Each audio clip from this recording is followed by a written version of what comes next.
Welcome into the DNVR Avalanche pregame show presented by DraftKings Sportsbook. Use code DNVR when you sign up for a new account. You get amazing odds boosts every single day. AJ, Rudo, Megan coming to you live as the Avs take on the Toronto Maple Leafs. Do we call this game a test? Are we calling this game a test for real for the Colorado Avalanche? Is this a real measuring stick down this stretch for Colorado, or is this just another hockey game? But both? Okay. How? Kind of both. Like, it is just a game, and if you do lose this game, you lose points to an Eastern Conference team, so you're That's true. You're not going to lose sleep over it, right? Like, For sure. You look at the road trip, you circle this as the game that you say, this is easily the game we're most likely to lose based on the quality of teams. Okay. I agree. But that is why I think it is also a test. Sure. Especially, you're not going to have Arturi Lehkonen for the foreseeable future, maybe for the rest of the regular season. You need to figure out what these guys can accomplish. This group can accomplish in the last 17 games. Toronto is arguably the best team left on Colorado's schedule this season. Sure. Depending on how you want to feel about Dallas or whatever. Exactly. And but certainly one of the top 2 or 3 teams. So yeah, it is a test in that they're a very good hockey team and you think of yourself as a very good hockey team. It feels like a makeup test to the Dallas and New Jersey games of the recent weeks that they failed. The redo. So they're getting a makeup test, or they're getting a chance at extra credit. It's still important, though, for them to treat this as a test because it is a preview to playoff caliber hockey in terms of how good Toronto has been, how good they are right now at the moment. And so it's important for the Avs to take this game seriously. I think they do want to right some of the wrongs of the New Jersey and Dallas games. I would hope so. I also know that Toronto's not going to go away quietly. A weird situation with Toronto, too. Didn't play great their last game. Blew the game against Buffalo, yeah. Are they a team that gets energized by that? Do they want to respond against this Avalanche team, or are they a team that, I don't want to call it a death spiral, but kind of goes on a poor stretch here, put it that way? Yeah, I mean, the deadline was really busy. You know, they replaced a third of their skating. It is of their skaters. a lot of chemistry to build there, yeah. And then, obviously, like, maybe the biggest of those additions, and O'Reilly got hurt right away. So they're, you know, they have been, like, that's obviously a good team. But how do they respond to a little adversity? Yeah, the adversity from the other day. I have no idea about their DNA, man. I just don't know. I feel like there's something to the storyline, too, of being a team that is struggling to get out of the first round. This is a position the Avs are familiar with, too. And you're going into a game playing the reigning Stanley Cup champions. You're on the brink, too, of your own playoff run wherein you want to finally leave the first round. I just think that there's probably something extra that motivates them for a game against the Colorado Avalanche specifically. On the flip side of that, do the Avs want to make this a little more competitive when Toronto went to Denver and got to take advantage of that very beat up Avalanche Was team? that New Year's Eve game? Yeah. Bad. It'll be interesting. Obviously the Avs top 6 going to be in a little bit of flux. Seems like Dennis Malgin's going to get at least some shifts up there. Megan, are we a fan of the Malgin show, or do we think this is not going to last? I think it will last as long as Dennis Malgin decides it should last. Okay. I do see this as something that Bednar recognizes that he can change that in an instant. Sure. So that can last a very short while if it is an absolute train wreck. But it gives someone like Malgin something extra to play up in the lineup for. And so I don't expect it'll be a complete permanent option tonight. I think these lines are probably going to get a little bit mixed. Sure. But getting him started on the top line at least, I don't see the harm in that. Yeah, I absolutely have no problem riding the hot hand. I agree, though. Probably not a long leash for him as far as Bednar is concerned. I think we'll see a move get made pretty quickly if it's not working. Wanted to get into this conversation because I'm curious what your guys' thoughts are. I think, can we all agree Austin Matthews is the best shooter in this game? No. No? Who do you think's better? Mikko. You think Mikko's a better shooter than Austin Matthews? I think if he had the volume, if he had the desire to shoot as often as Matthews does, Sure. I think he would be right there with him in that caliber of shooter. Yeah, I just think that Matthews is a wired like he's going to shoot, and For sure. Mikko is like Absolutely not. Yeah. he's gonna do a lot of other things as well. It's always a tough conversation. I agree. Mikko definitely is a better one-timer. I'm with you there. Austin Matthews' best wrist shot? His release, I certainly think is Okay. It's very Joe Sakic like. It's brilliantly quick and just obviously very effective. But I mean, sure, like I'd give Matthews the edge on wrist shot. Are you taking Mikko or Matthews overall? Overall? Yeah. This season's version of Austin Matthews? Or this season's Sure. version of I'll- Mikko? Because I'll take this version of Mikko. He does have All day. 12 more goals. So you're not wrong. Mikko has definitely been, certainly not always, but at times more willing to shoot the puck this year, I would say. He's back with McKinnon now, so we'll see exactly how that plays out through the last 17 games of the season here. But, all right, so you have Mikko and Matthews. Who's next on that list from either of these teams? I don't think Nylander or Marner are the best shooters in the world. That being said, they're very good hockey players. I'm not taking away anything from them. AJ's about not doing it. No. Oh. I No. mean, Marner's having an 85-point season. We can say Marner's a part of that conversation. I don't know about his shooting. I know. I'm trying to stray away from where you're going with this. I just want to know who's the third best shooter behind Mikko and Matthews. Is it Makar? Is it McKinnon? Is it one of the Leafs? Is it Tavares? I think it's plenty debatable at this stage of their careers. Yeah, so you'd put them all in the same tier at the very if we were least. putting them in a pyramid, they would all go in that second tier. Okay. I would have Matthews and Mikko in that first I'll one. let you get away with that. And then I would have all of those other guys that we were talking about probably in that next tier. Tier 2. With McKinnon being McKinnon, like obviously I don't think McKinnon's a bad shooter, but you're talking about like the guy's like a 10% career shooter. He has... Like he shoots an awful lot of pucks that don't go in. He's a volume shooter for sure. And that's where like his ability to generate a shot, he's the best at.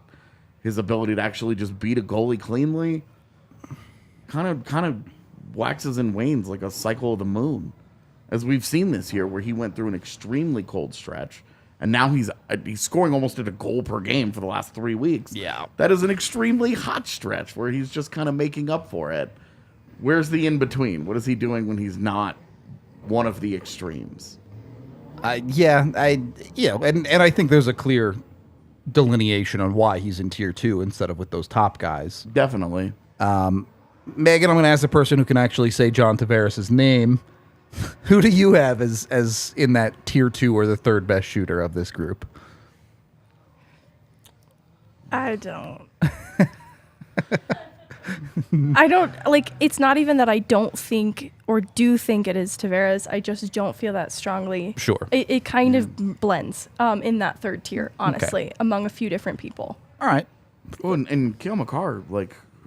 Yeah, I think there's a genuine argument for Makar. Without the games played, we could be having a serious 20-goal season again conversation. Yep. For a guy who had a very slow start scoring goals this year, where 20 goals used to be like Mike Green did it once, Dion Phaneuf did it once, I think Erik Karlsson did it once, and you're like, this is a thing that great players have had great seasons and done. And with Cale Makar, we're just like, oh, he just scores 20 goals. Just what he does. Par for the course. Right, yeah. because he's that caliber of goal scorer. But you look at, obviously, where he scores his goals from. He's way further out than those guys. And I think that that's a testament to what a good shooter that he is. Yep.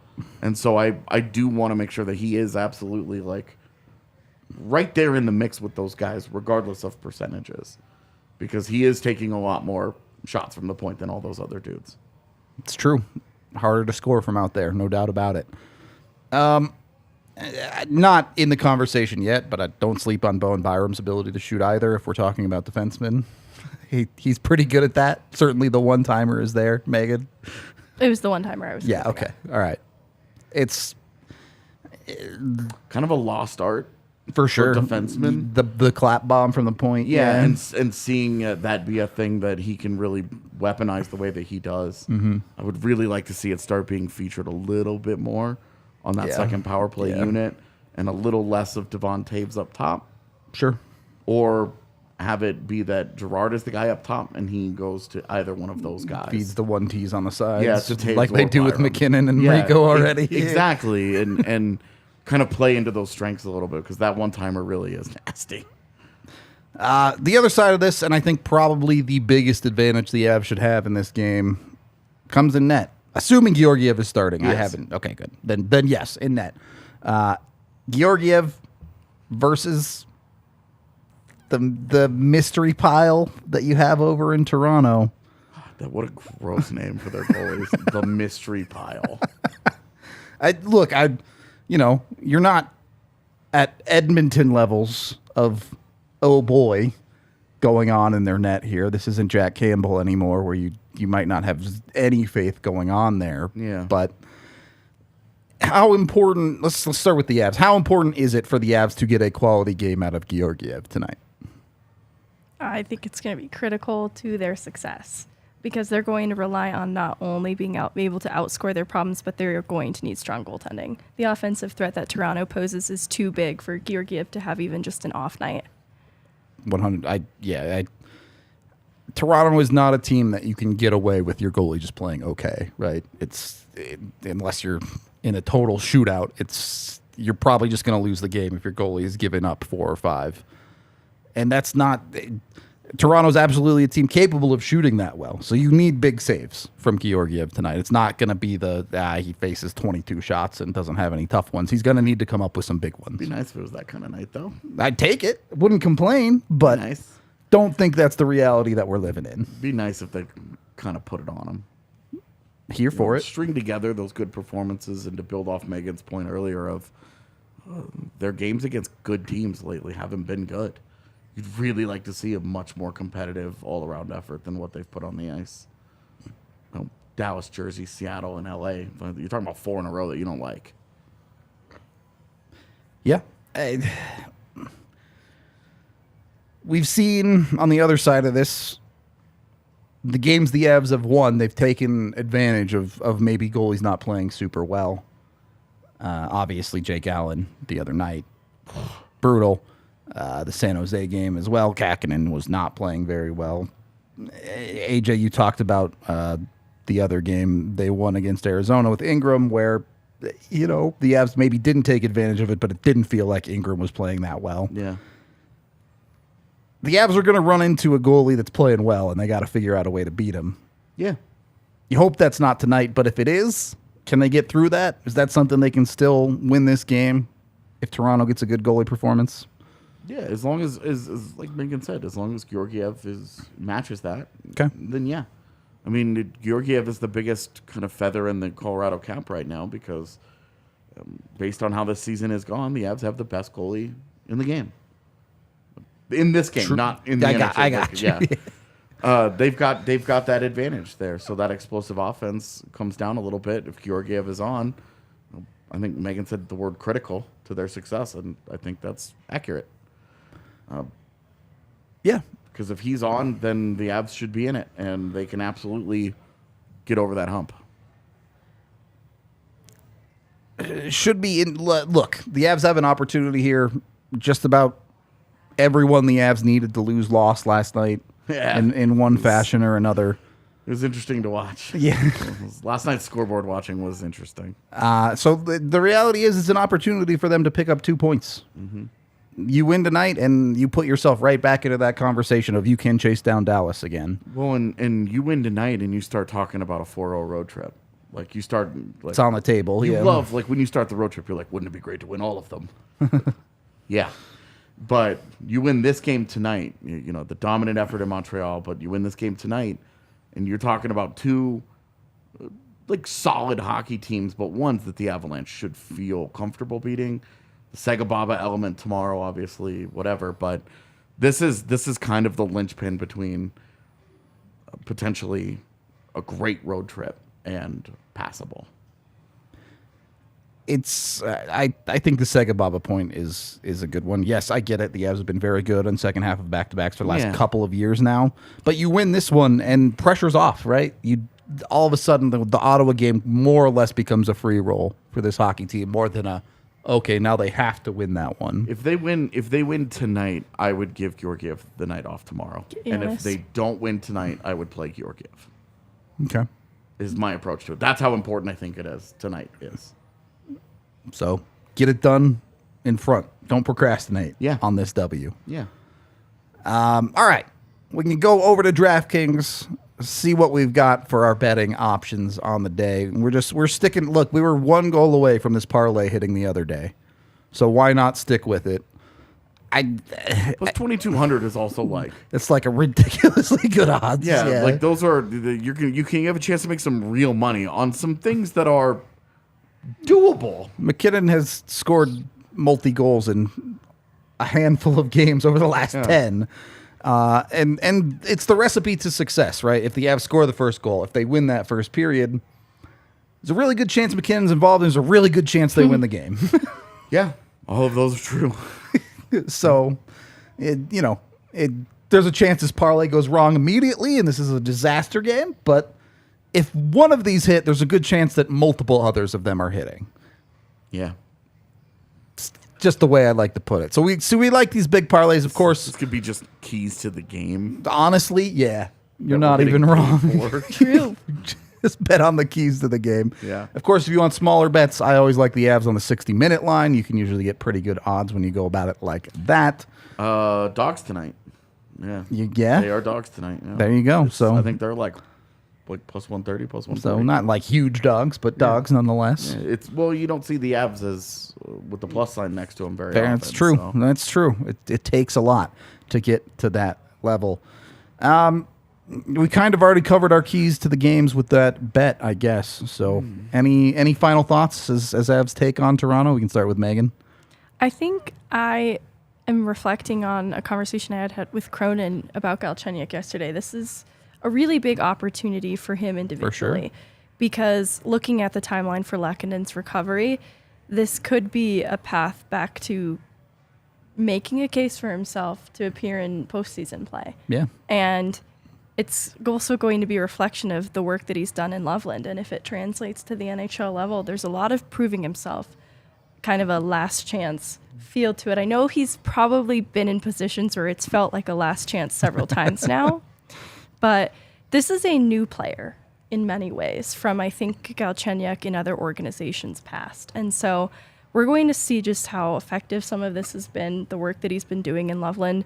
In some ways, too, I think it's to his benefit that he's going to be utilized on wing instead of in the middle position, just because though he has improved defensively, that might be a big ask, a leap to make, but the production has been there at the American level. I think that's why you see Galchenyuk playing tonight instead of Ben Myers. And I'm just kind of excited for him based on the excitement that Cronin had for him. He really felt that he deserved this opportunity. He's earned it. Obviously, he is not happy to hear about Lehkonen's timeline because that keeps Galchenyuk away from the Eagles, and he'd really like to have that support up front. But it's just an exciting thing to keep an eye on tonight to see just how far he's come. It'll be interesting with Chucky, too. Again, we already talked about Mulligan getting that top 6 opportunity. Mulligan's been the guy who's been scoring for the Avs bottom 6. So an opportunity for Chucky to maybe do what he does best and produce a little bit down there. Yeah, and he played with Newhook in preseason. They have a little bit of experience playing alongside one another. I'm cautiously optimistic. Against a former team, too. True. Revenge game for Mulligan and Galchenyuk. Yeah. The double. Let's if go. They both score, Toronto's going to melt. I'll melt. That's exciting. All right, we are going to wrap up this pregame show. We appreciate all of y'all hanging out with us. No watch along today because the Buffs have to go and do cool stuff, interview cool people. How dare they? Right? Ridiculous. But we will be live post-game no matter what. So be sure to join us. We'll break down whatever happens in the game, whether the Avs dominate or get dominated, or anything in between. We appreciate all y'all, and we will talk to you after the game.